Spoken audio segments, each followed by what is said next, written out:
যে এই যে ইমরান হোসেন বোনের উপর যে হামলার ঘটনা ঘটলো, এটা কিন্তু প্রকাশ্য দিবালোতে হয়েছে। আমরা সরাসরি বলতে চাই, বিগত সরকারের আমলে যেভাবে কণ্ঠরোধ করা হয়েছিল সংবাদপত্র ও সাংবাদিকদের, আপনারা সেই পথে হাইটেন না।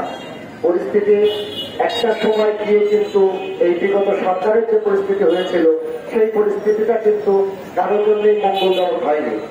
এই 5 আগস্ট পরবর্তী সময়ে এসেও যদি এই একই পরিস্থিতির শিকার হতে হয় এই সাংবাদিকদের, তাহলে বিষয়টা সুখকর নয়।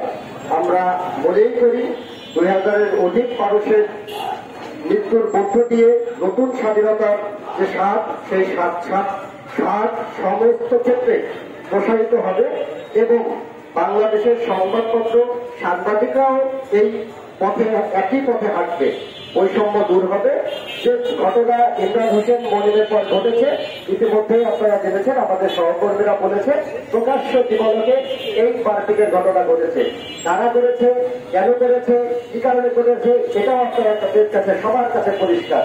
ফলে বলার কিছু নাই, শুধু একটাই বলা যে সদিচ্ছা থাকলে এই ঘটনায়, যেহেতু ঘটনার দিনই মামলা দায়ের হয়েছে এবং এই প্রায় 8 দিন সময় পার হয়েছে, আমাদের দাবি, আমাদের চাওয়া, দ্রুত তার সঙ্গে যতটা দ্রুত সম্ভব এই ঘটনায় আসামি শনাক্ত করে আমরা চাইব নিরপরাধ কোনো ব্যক্তি যেন এখানে আক্রান্ত গ্রেপ্তার না হয়।